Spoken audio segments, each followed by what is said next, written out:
I still remember the first time I saw her.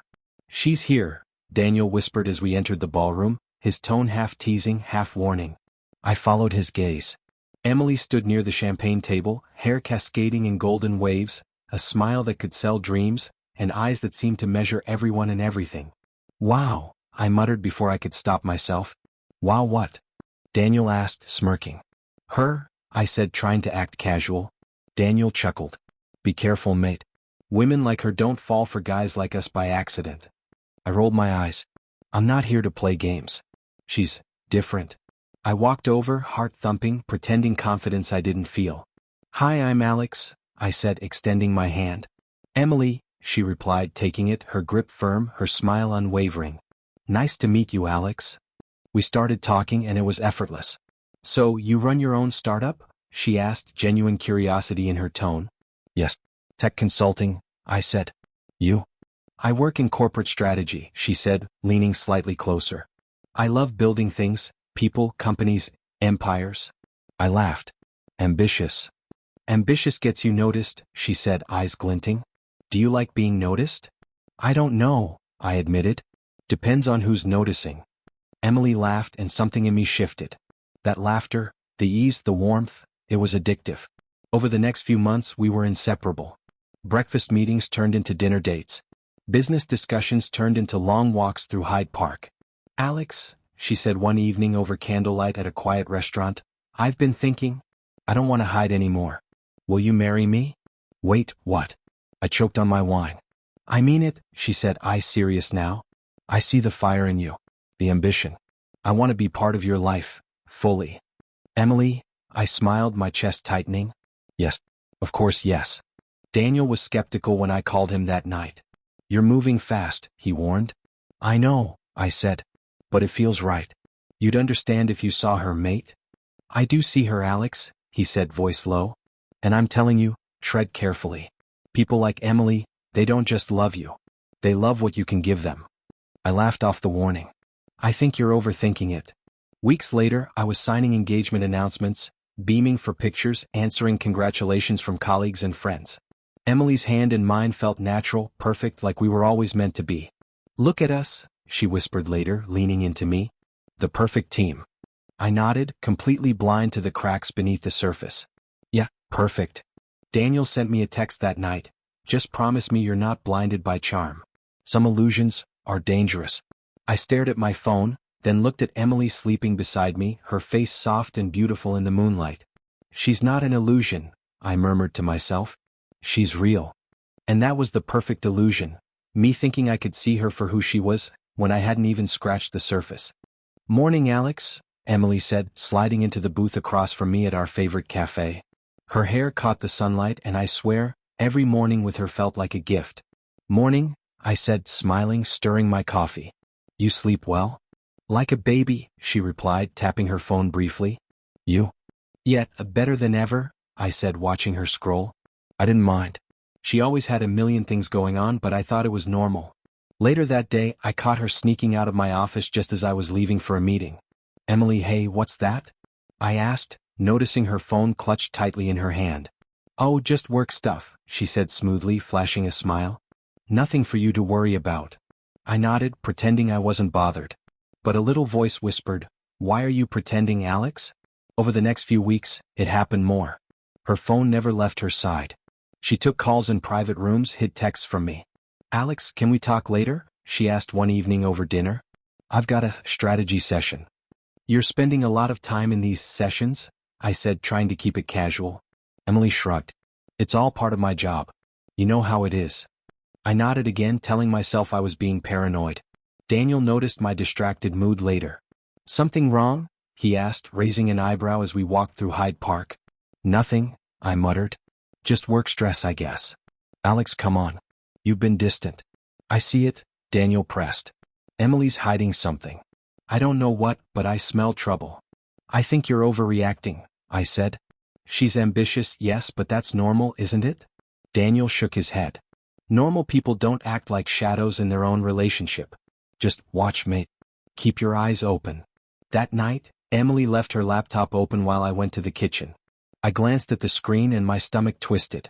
There were emails addressed to corporate heads I barely knew, discussing a promotion opportunity linked to me but without my knowledge. I stepped back, heart racing. "Emily?" I called softly.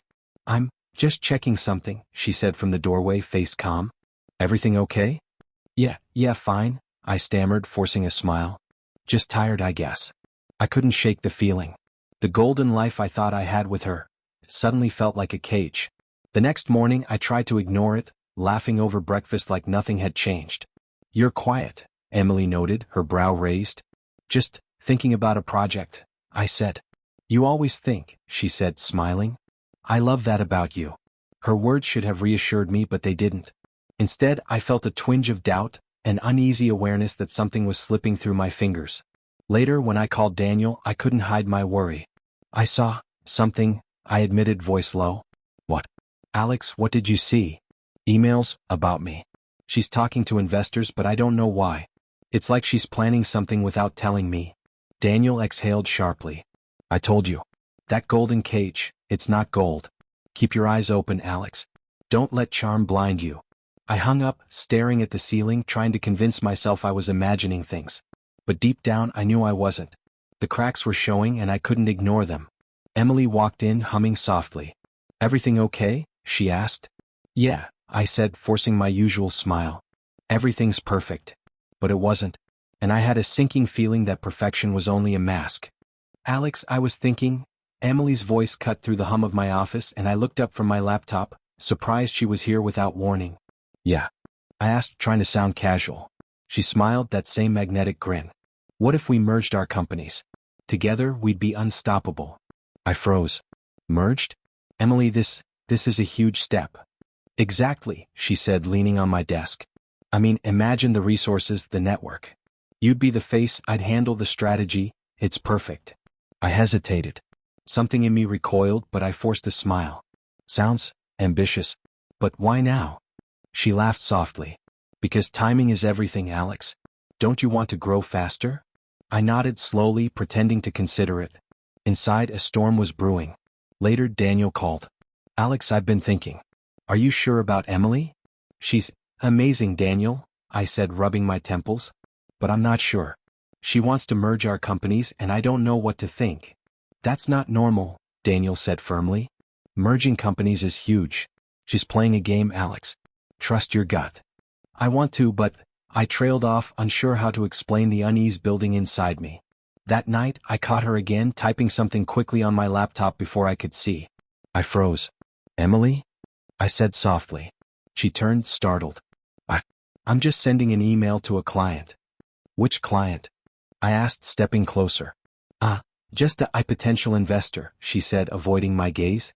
I frowned. "Can I see it?"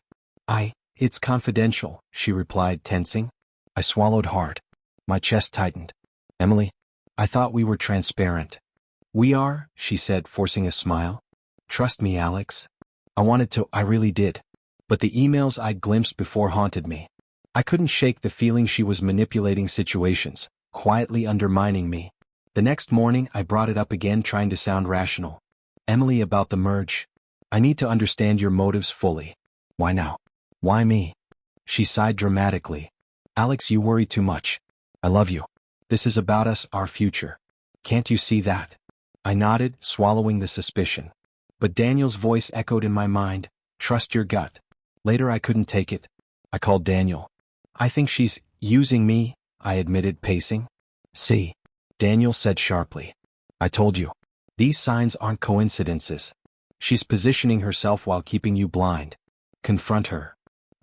I can't," I said, shaking my head. "I love her. I want to believe her." "Alex," Daniel said firmly, "love doesn't blind you to manipulation. Don't let charm cost you your company, your life."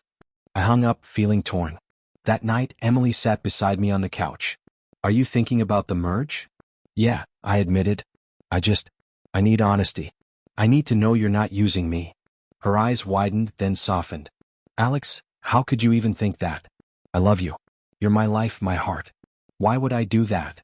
I searched her face, trying to read truth from performance. "I don't know," I whispered. "But I can't ignore the doubt."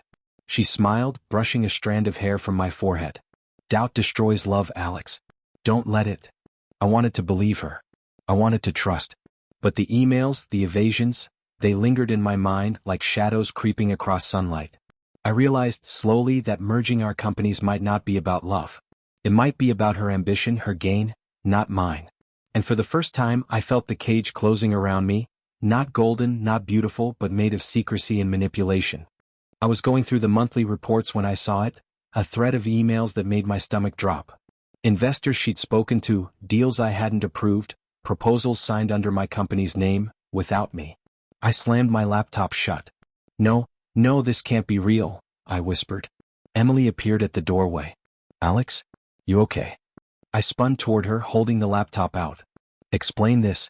These emails, these deals, you've been using me. She blinked, feigning surprise. Using you? Alex, what are you talking about? All of these emails to investors, secret meetings, deals, without telling me. I shouted, my chest tight. How could you? Alex, she said softly, stepping closer. You're imagining things. You've been stressed. You're letting paranoia get the best of you. Paranoia? I laughed bitterly. I have proof, Emily. Every single one of these is addressed to you. Every meeting is about advancing your career, not ours. Her smile stayed calm, calculated. Alex, listen. I've never done anything for myself at your expense. Maybe you're too controlling, too obsessed with control. That's what's making you see threats where there aren't any. I felt my vision blur. You manipulated me. Every time I trusted you, every time I thought we were building something together, it was a lie. Alex, stop, she said, voice low but firm. I love you. I've always loved you. But your suspicion, it's poisoning us. You're twisting everything to fit your fear. Twisting everything? I shouted, pacing. You literally took advantage of me, my company, my trust. Every memory, every conversation now feels tainted. Emily sighed, placing a hand over hers on my desk. Alex, you're overreacting. I thought we were partners, but you're treating me like an enemy. I yanked my hand back. Partner? You've been climbing the corporate ladder using me as a stepping stone. I can't believe this. Alex, you're letting emotion cloud your judgment, she said, eyes sharp now. I've done nothing wrong. You're being paranoid. Controlling. You need to trust me. Trust you? I echoed, my voice shaking. How can I trust someone who uses my own company for their gain? How can I trust you when every deal, every conversation was a trap? She paused, then whispered almost tenderly, Alex, I love you. I never wanted to hurt you. But maybe your insecurity is creating the hurt you fear. I stared at her, torn between disbelief and heartbreak. I need time, I muttered, stepping back. My chest felt like it was being squeezed. I can't trust you anymore. You're overreacting, she repeated, voice calm, almost soothing. We'll talk when you're ready to see reason. I left my office, hands trembling, phone in hand. Daniel answered on the first ring. Alex, you sound tense. Emily, she's been using me, I said, voice cracking. All this time, every investor, every deal, it was for her. I can't trust her anymore. Daniel was silent for a moment. I'm sorry, Alex. I knew something was off. But you're strong. You'll get through this. I don't know what to do, I admitted. Every memory feels like a lie. Every smile, every promise, tainted. You retreat now, Daniel said firmly. Take a step back. Rebuild yourself first. Don't let her manipulation define you. I can't just walk away, I said, voice low. I love her. But I can't trust her. That's the point, Daniel said. You can't force trust where it's broken. Let yourself breathe. Plan your next move carefully. Don't act in anger, act in clarity. I hung up, sinking into the couch, staring at the ceiling. My mind raced. How could someone I loved, someone I trusted, be capable of this?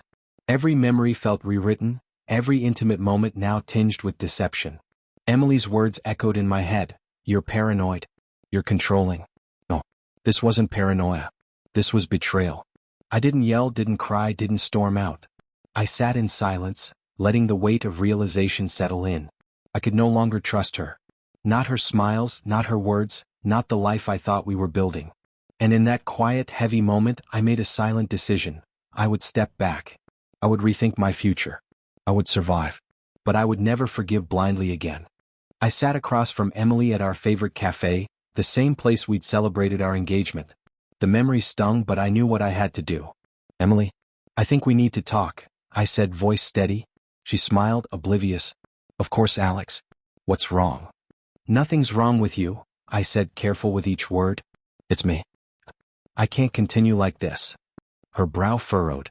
Alex, what do you mean? We were happy. We had plans. I know we did, I said, swallowing hard.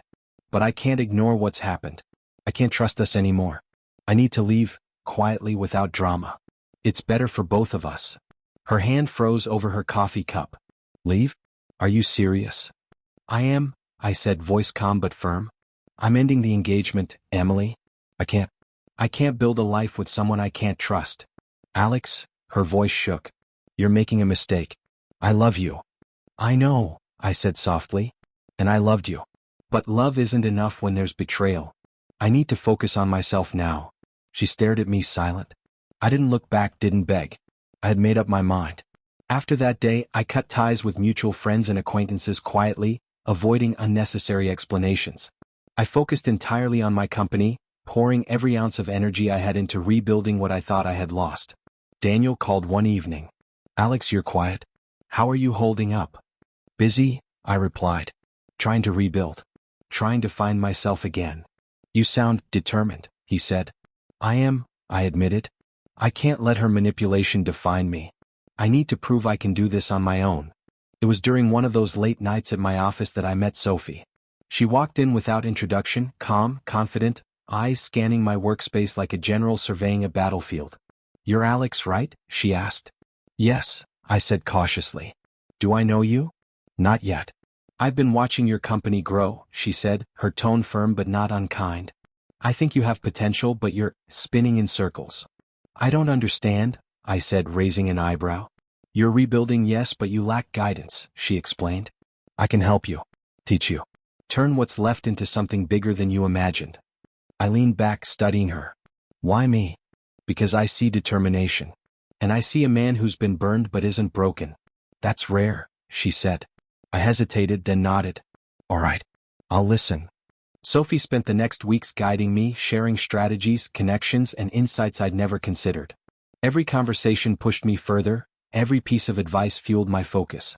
One evening, Daniel dropped by. You seem different, he observed. I am, I said. Sophie's helping me see things clearly. I'm not just rebuilding a company, I'm rebuilding myself. Every mistake, every setback, every betrayal, it's teaching me to be stronger. Daniel smiled. I knew you'd come out stronger, Alex. You always do. I'm proud of you. I don't feel proud yet, I admitted. I feel determined. Angry, yes, but focused. I won't let Emily's betrayal or anyone else's manipulation stop me. Sophie watched me closely during our sessions, often leaning back, evaluating. Alex, ambition without control is wasted. You have control now, and that's what will make you unstoppable. I needed this, I said one night after another long session. I needed someone to show me the way instead of letting my anger consume me. Good, Sophie said, smiling faintly. Because the path you're on, it's just the beginning. I sat alone afterward, staring at the city lights outside my office window. A mix of sadness and determination filled me. I had left Emily, yes, but I hadn't lost myself. I had choices now: control, growth, freedom. And I swore to myself, no one would manipulate me again. Not Emily, not anyone. Alex, we need to talk about the Delacroix deal, one of my junior partners said, pacing in my office. What about it? I asked, keeping my tone steady though my gut twisted. They backed out. They said they found a better opportunity, he muttered, avoiding my gaze. I ran a hand over my face. Better opportunity? Or someone else pulling strings behind my back? He shrugged. Not sure. But I heard rumors. Some of our contacts said there was influence from Emily's circle. I froze. Emily? Yeah.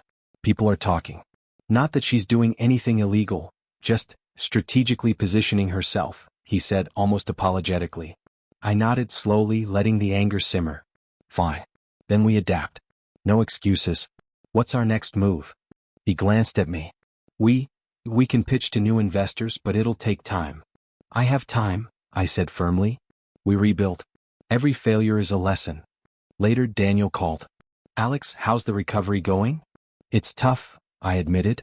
Minor partners betraying deals, investors hesitant, and Emily's influence still creeps in sometimes.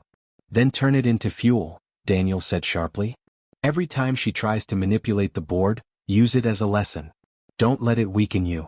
I will, I said. But it's frustrating. I can't stop thinking about her, about what she did.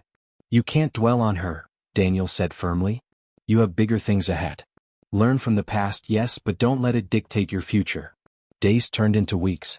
I was constantly on calls, meetings, emails, never sleeping enough, never slowing down. Every obstacle felt like a test, every small victory a reminder of my resilience. Sophie stopped by one afternoon. You're exhausted, she said, looking around my office. I don't have the luxury of rest, I said. Every partner who betrays, every deal that falls through, it drives me. Good, she said, smiling faintly. Drive without direction is wasted. You're learning control, patience, strategy. That's what makes an empire, Alex. Not just ambition. Emily's manipulations still echo, I admitted quietly. I hear things from old colleagues, whispers. It's infuriating. And? Sophie asked. And I can't let it stop me, I said, fists clenched. I have to be stronger than her. Smarter. I have to rebuild something she can't touch. Sophie nodded approvingly. Exactly. Use it. Every piece of frustration is fuel. Every betrayal is a lesson. I spent the next hours on a call with potential investors. We've learned from past challenges, I said, trying to keep the tone professional but persuasive. Our strategy is stronger, our team resilient, and our focus unwavering. This is a company built to last. One investor hesitated. It's a big risk, Alex. Some partners have been unreliable. I know, I said. But I've grown. We've learned. And I've ensured that our foundation is stronger than ever. You won't be disappointed. After the call, Daniel stopped by. You sound more confident, he said, smiling. I feel stronger, I admitted. Every failure, every betrayal, every minor setback. It's teaching me patience, strategy, resilience. Daniel nodded. That's the difference between someone crushed by obstacles and someone who rises. You're the latter. I leaned back in my chair, exhausted but determined. The city lights outside reminded me of the life I wanted to build, not just a company but my empire. Sophie's words echoed in my mind: control, patience, strategy. And slowly I felt it, the first spark of true confidence. I wasn't just rebuilding my business. I was rebuilding myself. Stronger, smarter, resilient. Emily's shadow still lingered at the edges, but I didn't feel fear anymore. I felt readiness. I was rising from the ashes, and nothing, no betrayal, no minor partner, no whisper from the past, would stop me. Alex? Is that really you? A familiar voice called across the boardroom. I looked up from my notes and froze for a second. Emily. Dressed in a sharp suit, confident, polished, radiating power. The same smile but colder now. Emily, I said, voice steady. It's been years. Too long, she said, extending her hand. I thought maybe we could reconnect. Just catch up. I didn't take her hand. I'm busy, I said, my tone polite but firm. Board meeting in 5. Maybe later. Alex, she started, but I cut her off. Later isn't a possibility, I said. I have work to do. Her eyes flicked to the conference table, then back to me. I see you've grown. Impressive. Thank you, I said, letting a small smile slip. And you've done well too. Seems life treated you kindly. Life has its lessons, she said, voice smooth. I've learned a lot. I nodded, hiding the subtle satisfaction I felt. Years of betrayal, heartbreak, and hard work had brought me here. I was no longer the man who trusted blindly. The meeting began. Emily was now a major competitor, part of the rival group attempting a hostile acquisition. She pitched her team, confident, but I had anticipated every move. Alex, you're not considering our proposal? She asked, leaning across the table. I am, I said calmly. But your offer doesn't align with our growth strategy. Her smile faltered. We've been in talks with investors. Our synergy is undeniable. I respect that, I replied, flipping through my notes. But I've built my empire on vision, not shortcuts. And my investors trust the plan we've developed independently. Emily's eyes narrowed. Independently? Or stubbornly? Call it whatever you like, I said, keeping my voice even. I'm focused on results, not appearances. After the meeting, she cornered me in the hallway. Alex, you've changed. You're colder, more calculating. I've learned from experience, I said. And sometimes that means making hard decisions. decisions you wouldn't understand. You've built something remarkable, she said, a hint of admiration in her tone. I never realized how relentless you could be. I realized I can't rely on anyone else to protect my future, I said. And that includes you. She laughed softly, shaking her head. You've outgrown me. Maybe you've even surpassed me. Maybe, I admitted. But surpassing someone isn't the point. The point is control over my life, my company, my decisions. She studied me, expression unreadable. You're satisfied, aren't you? I hesitated. Satisfied isn't the right word. Content? Possibly. Focused? Definitely. Revenge doesn't drive you? She asked softly. I don't need revenge, I said. I have progress, clarity, freedom. That's more satisfying than seeing you fall. Her eyes softened for a moment. I see. You're alive, Alex. Thriving. Yes, I said quietly. And you? Do you regret anything? I've made choices, she said, voice calm. Regret is complicated. I nodded, walking past her. As it should be. Choices define us, Emily. And now we both live with ours. That night I called Daniel. She's back, I said. Tried to reconnect, tried to pitch. I handled it. Handled it well, Daniel said. You didn't let emotion cloud your judgment? Not at all, I said. It was satisfying. I expected chaos, manipulation. Instead, I maintained control. I realized I don't need revenge. I need progress. Daniel chuckled. Finally, clarity. That's the difference, Alex. You've grown into your power. I hung up and stared out at the city skyline. Years of hard work, betrayal, and rebuilding had led to this moment. Emily was still a presence, still capable, but she no longer had influence over me. And for the first time in a long time, I felt complete. Not vindictive, not bitter, just strong. Alex, did you hear? Daniel called as soon as I picked up my phone. Hear what? I asked, though I already suspected. Emily's latest deal collapsed. Investors pulled out. Some of her allies publicly turned against her, he said, excitement barely contained. I leaned back, taking a deep breath. Finally, it's all unraveling. Daniel chuckled. And it's about time. You've worked so hard while she was, well, you know. I know, I said, trying to keep my tone calm. But I'm not celebrating. It's satisfying to see consequences catch up. You've changed, Alex, Daniel said. You're calm, composed, and still compassionate enough not to interfere. That's growth. I had to grow, I admitted. Years of betrayal taught me control. And patience. Later that day, Sophie called. I saw the news, she said, voice calm but approving. Emily's empire is crumbling. What do you feel? I stared out my office window at the skyline. Relief mostly. But also, a strange sadness. Part of me remembers what she was before all the ambition and manipulation. And yet, this is the consequence of her choices. Sophie smiled faintly. That's perspective, Alex. Most would be consumed by revenge or arrogance. You're observing karma without losing your center. That's rare. Do you think she's reflecting? I asked quietly. Or does she just see it as failure? I think some lessons can only be learned through hardship, Sophie said. And she's getting hers. The following week, I received an unexpected call from a mutual contact. Emily's facing public scrutiny over her investment deals. Some of her previous partners are speaking out. I nodded, though the person on the other end couldn't see me. And she deserves it, I said quietly. It's ironic, isn't it? She built her rise on manipulation, and now the same people she used are dismantling it. Daniel met me for lunch that day. Watching her fall without doing anything yourself, that's not easy, he said, shaking his head. I learned long ago, I said, cutting into my salad. Intervening would have been petty. Karma is slow, but it's consistent. Seeing her stumble naturally, it's different. Cleaner. Cleaner? Daniel asked. Yes, I said. No fingerprints. No moral compromise. Just life correcting itself. Sophie dropped by that evening. Alex, I want you to notice something, she said, standing by my desk. You've maintained your empire while she faltered. You've grown emotionally, professionally, strategically. That's why this feels satisfying, not vengeful. I nodded slowly, feeling a sense of calm wash over me. It's weird, I admitted. There's a mix of triumph and sorrow.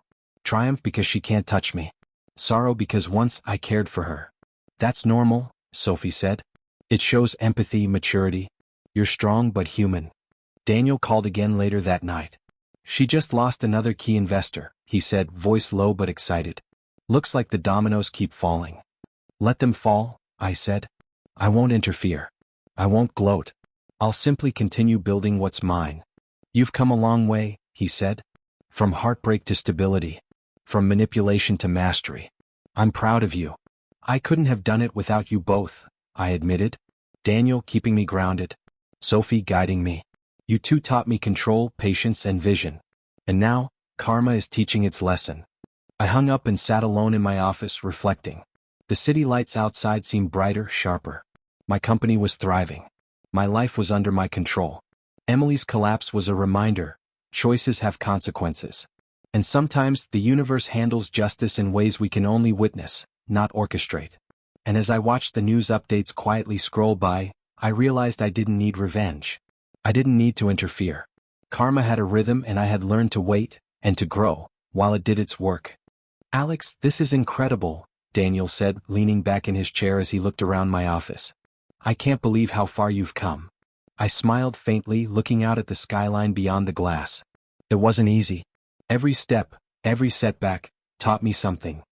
You mean Emily? He asked, raising an eyebrow. I chuckled softly. Yes, in part. Losing her, realizing I couldn't trust her, it was brutal. But it forced me to grow. And you did, Daniel said, nodding. Patience, strategy, resilience, you've mastered them all. I had help, I admitted. Sophie guided me when I felt lost. And you kept me grounded when I wanted to act on impulse. Daniel smiled. I just reminded you who you are. You did the hard work. Sophie walked in carrying a folder. I see you've achieved a lot, she said, voice calm but proud. Your empire is stable, growing steadily, and you're no longer reactive. That's the most important part. I feel complete, I said quietly. Not because I beat anyone, not because of revenge, but because I can finally say I've built something on my own. Something real. Sophie nodded. Exactly. That's satisfaction. It's deeper than any victory over someone else. It's fulfillment. I leaned back in my chair, reflecting. I remember the early days, being naive, trusting blindly. I thought love and ambition could coexist without conflict. I was wrong. And you learned, Sophie said, the hard way. But you emerged stronger, smarter, and self-reliant. That's a victory few achieve. Daniel leaned forward. So, no thoughts about settling scores? I shook my head. No. Karma handled everything. I didn't need to intervene. Watching her fall without touching her, that was enough. My real triumph was over myself, over fear, doubt, and impulsive emotion.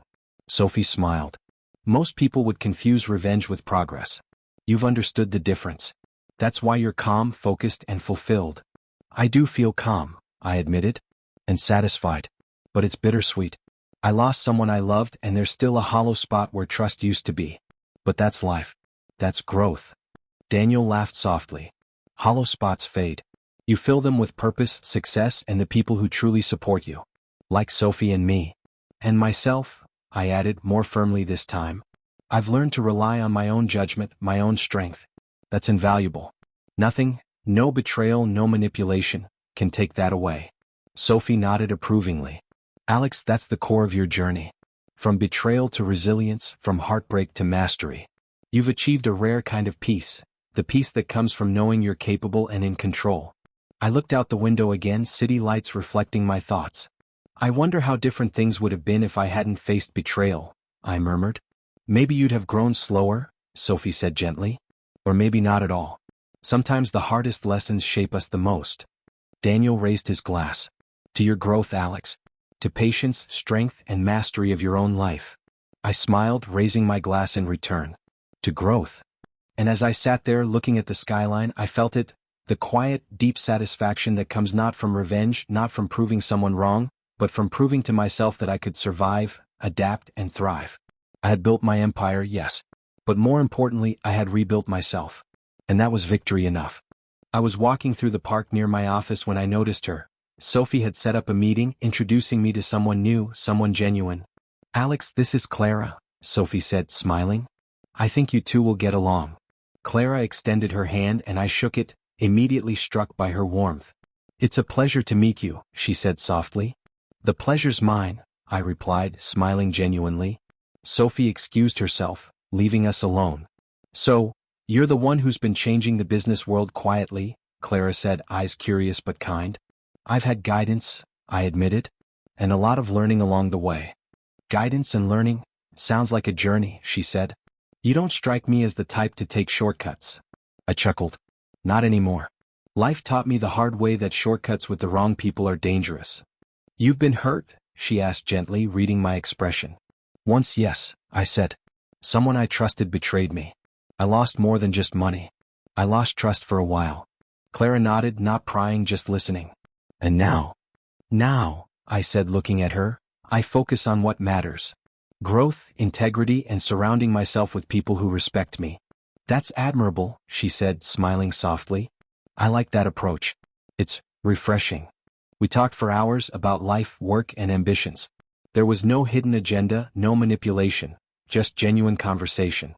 Every laugh felt light, every glance reassuring. Alex, she said at one point, you've clearly been through a lot, but you carry it with strength, not bitterness. That's rare. I've learned to channel it, I admitted.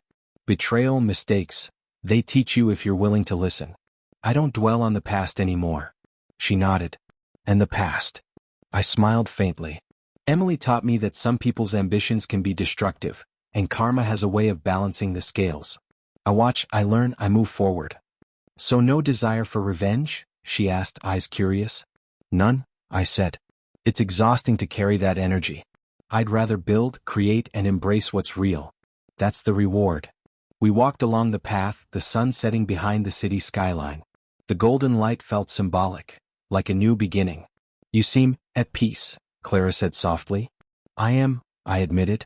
It's taken years to get here, but I finally understand what matters.